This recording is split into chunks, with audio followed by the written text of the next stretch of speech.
So, good morning everyone. Welcome back engineering physics class. Myself Dr. Anchala, assistant professor in ABSIT Ghaziabad. हम अपनी first unit discuss कर रहे हैं जिसका नाम है रिलेटिविस्टिक मैकेनिक्स और आज का जो हमारा टॉपिक है वो है length contraction and the outcome of this topic is describe length contraction.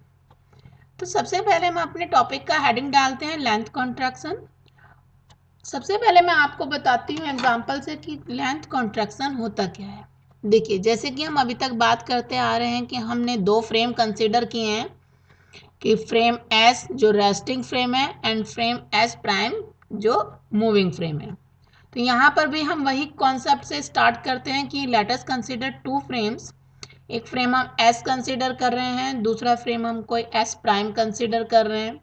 जो एस प्राइम फ्रेम है वो वी वेलोसिटी से मूव कर रहा है with respect to S prime.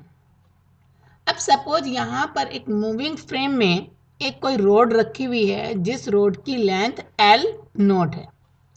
तो जो पर्सन मूविंग फ्रेम में ही बैठा हुआ है या ये हम कहें जो पर्सन मूविंग फ्रेम से ही उस रोड की लेंथ को ऑब्जर्व करता है तो उसके लिए तो वो लेंथ एल नोट होगी, that is the proper length.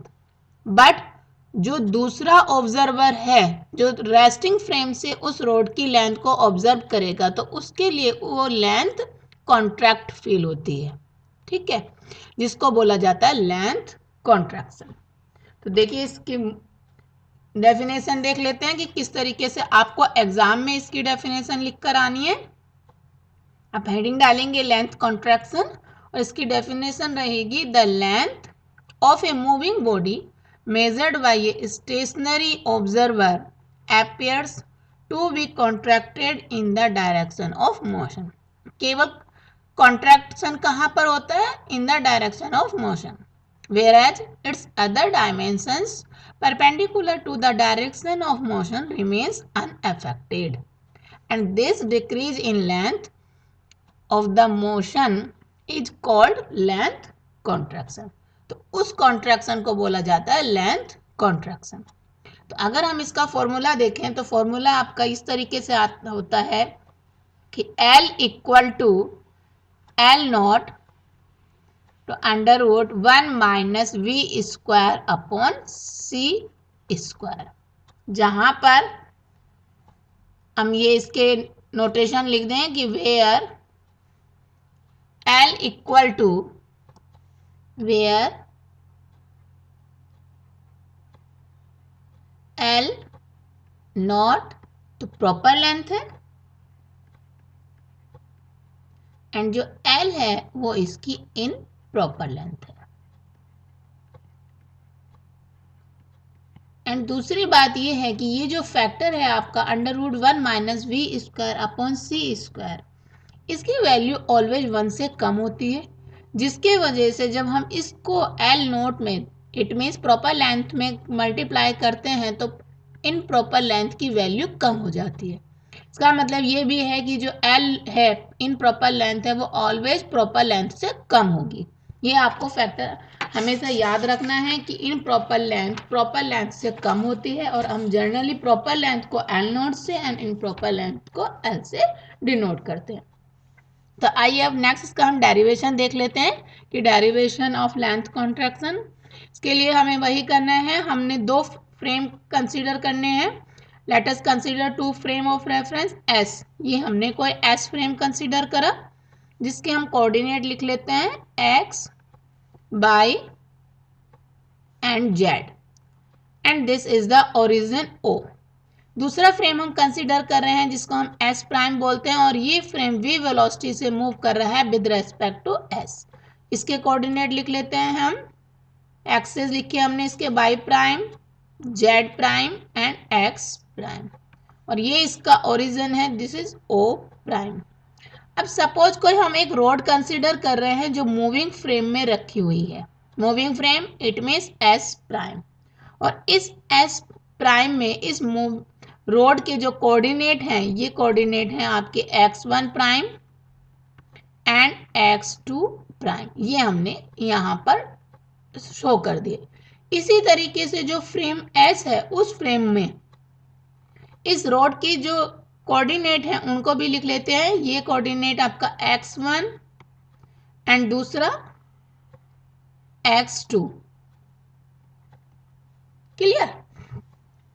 तो हमें कंसीडर, हमने क्या किया उसको लिख लेते हैं कि consider two inertial frame of reference s and s prime. s prime is moving with velocity v with respect to s in a positive direction of x-axis.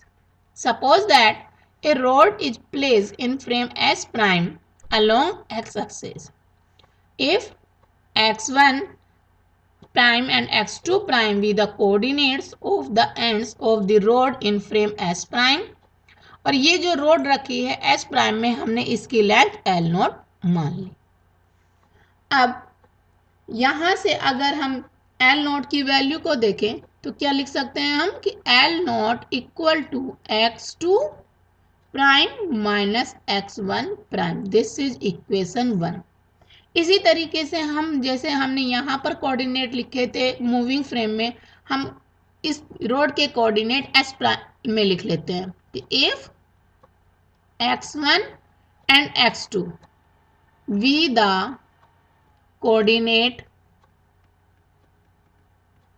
the coordinates of the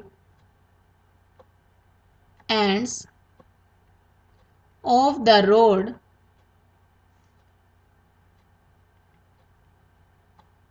in frame S and L V its length observed by an observer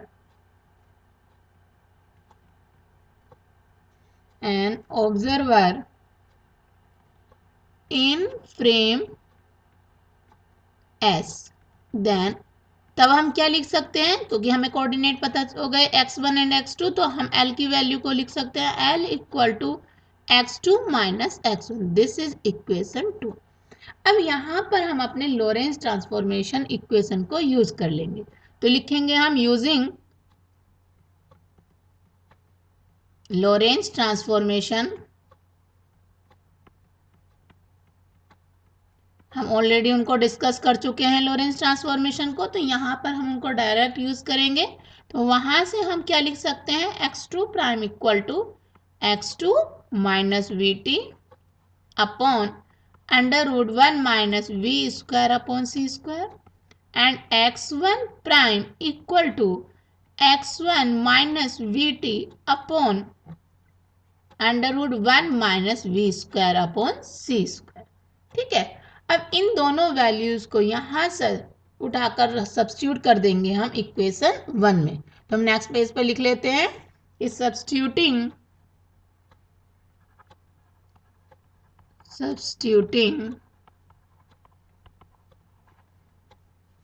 these values of x1 prime and x2 prime in equation, ये जो हमारी equation 1 है वहां पर हम इसको रख देंगे। तो वहां से हमें एल नोट क्या मिलेगा, जरा देखिए कि L not equal to x2 minus v t upon under root 1 minus we square upon C square minus x1 minus v t upon under root 1 minus we square upon C square. यहां से आपको दिख रहा है कि v t से v t cancel हो जाएगा, तो आपको क्या मिलेगा, x2 minus x1 upon under root 1 minus we square upon C square. Clear? तो यहां से L नॉट इक्वल टू क्या मिल जाएगा आपको, x2 माइनस x1 किसके इक्वल है, L के। तो this is L upon under root 1 minus we square upon C square, या इसी को हम लिख सकते हैं और L equal to L not into under root 1 minus we square upon C square. तो इसका मतलब जो कॉन्ट्रैक्टेड लेंथ है वो कितनी कॉन्ट्रैक्ट हो रही है, इस फैक्टर से, under root 1 minus we square upon C square से। तो हम इसको लिख सकते हैं कि therefore length is contracted by a factor under root 1 minus we square upon C square की इस फैक्टर से लेंथ कॉन्ट्रैक्ट होती है। क्लियर।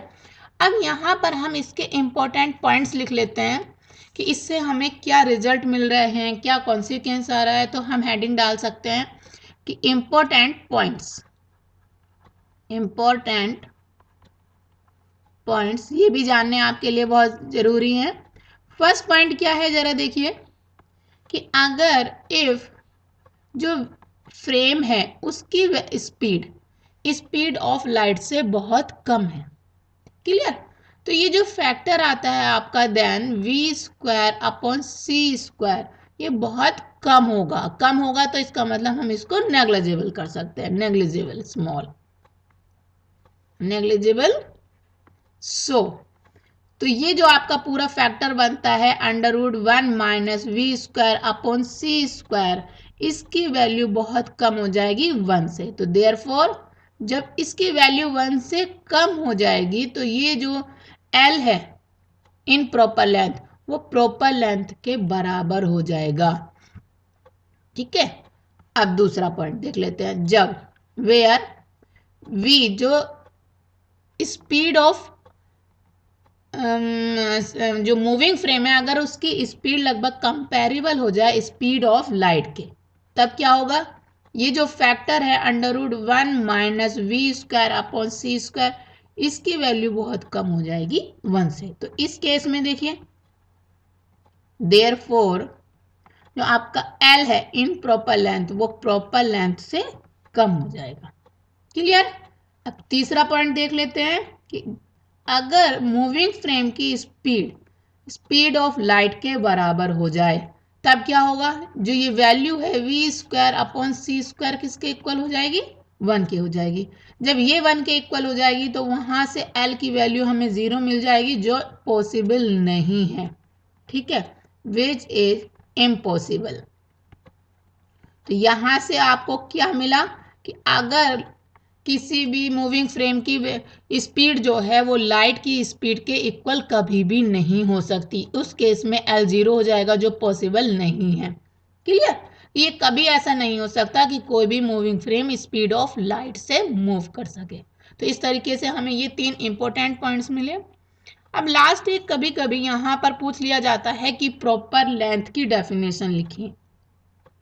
तो हम वो भी डिफाइन कर लेते हैं कि what is the proper length. Heading डाल लेते हैं प्रॉपर लेंथ का।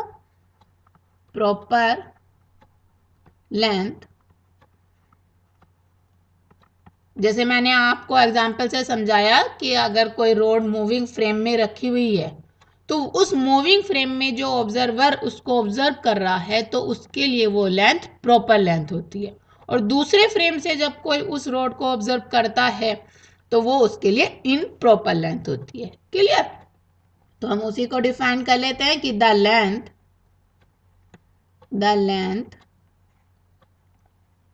Of the road measured by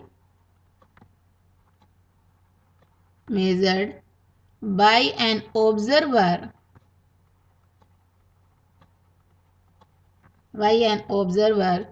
in the frame in which the road is at rest is called proper length। देखिए मैंने यही डेफिनेशन लिखी है कि the length of the road measured by an observer in the frame in which the road is rest, जहां पर road rest पर रहे उसको बोलते हैं प्रॉपर लेंथ। ठीक है। तो आज हमने अपने लेक्चर में लेंथ कॉन्ट्रैक्शन का डेरिवेशन, साथ में उसके important points and proper length को डिफाइन किया। आप इसके नोट्स बना लीजिए। Thank you.